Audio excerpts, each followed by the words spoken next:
Hi, I'm Andrew Thomson from CPAC, and today I'm at the Ottawa office of Esprit de Corps magazine, and I'm joined by its publisher and well-known military journalist, Scott Taylor. Scott, thanks for joining us today. Thanks for doing this. In 2010, you put together a CPAC documentary called Afghanistan Outside the Wire, and you're now back with, I guess, part two of that journey. Maybe you can tell us a bit about that. This is indeed the sequel. This is Afghanistan Outside the Wire End Game, because of course we're coming up on the point in time when NATO troops will be leaving that country, and it's time, I think, for everyone to look at this and say, was that 12-year multi-billion-dollar commitment worth it, particularly for Canada? We've ended our combat mission, and this month we're going to be ending our training mission there. So we are finally concluding in Afghanistan, and we felt it was time to go and sort of take stock. And it's certainly fair to say that Afghanistan and Canada's involvement there has receded from people's minds a bit since the full military mission ended. What did you find on this trip that is different from, say, 3 years ago when you were in Afghanistan and we still had a major military commitment there? Well, one of the things that we were being told, before we left, we were being sort of preset in our minds that we're going to be finding a much more stable, much more secure Kabul. And people that were there, we would meet with them from the Green Zone and would tell us, they would tell us, you must be seeing it's much safer now than it was. That wasn't the impression we got. It has been turned into a veritable fortress. I think there's not a lot of footage that we've got of that because you're not allowed to film, but everything is 12-foot high concrete blast barricades. When you move around, because we were not inside the Green Zone, we were outside, so to get into it, to get anywhere near there, it's these huge walls, and you're driving through these concrete tunnels with watchtowers above. You can't even really see what the city used to look like anymore. You're like rats in a maze. So that part has changed, and they've got things called the Ring of Steel. Everywhere you go, these police checkpoints. So it's become an armed camp. So for them to say it's become safer, evidence has been in certain recent incidents that it's not. If you're a foreigner outside, you're still being targeted. But inside that huge fortress called the Green Zone, it may indeed be somewhat safer, but it's still very tense. Your team went all throughout Afghanistan, not just Kabul, but into Kandahar and elsewhere. When viewers tune in, what are some of the most surprising images that they're going to see on screen? I think very few people actually see what Afghanistan looks like. And for us, it's amazing. We crossed the Hindu Kush Mountains, and you could film, a biblical movie there without having to move any parts or look for any modern devices to take out of the scene. It's like time stood still in places. It's incredible. The Central Asian culture. You've got camels up in the north when you cross through onto the plains.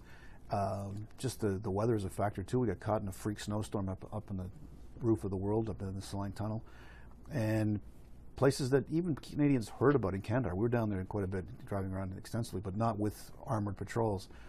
And the Dalla Dam, for instance, we've heard about it. It's a signature project. We've heard about it. We even talked about it, but never saw it. And so we actually got out there and were able to film it. So that in itself is something which we felt we could contribute. And did you also get access to some areas of Afghanistan that Westerners are not normally prone to see? We were very fortunate when we went north to be able to get into a girls' school. This is a school that's funded by the Turks up in the north, and it happened to be during their exam time. So for us as Horajis, as foreigners, to get inside to an all-female environment and to be able to film, you could see just from the looks on the guards' faces that this is not something they were comfortable with, having foreign males in amongst their females.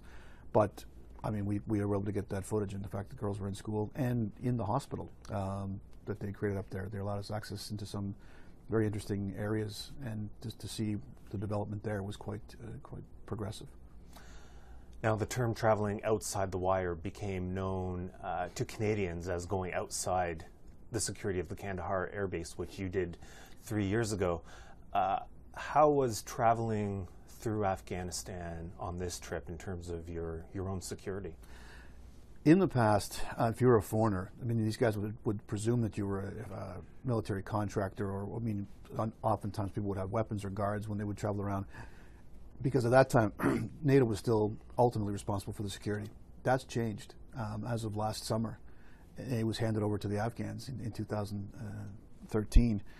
So we noticed an incredible change. Very few NATO patrols, and we were petrified of the Afghan police.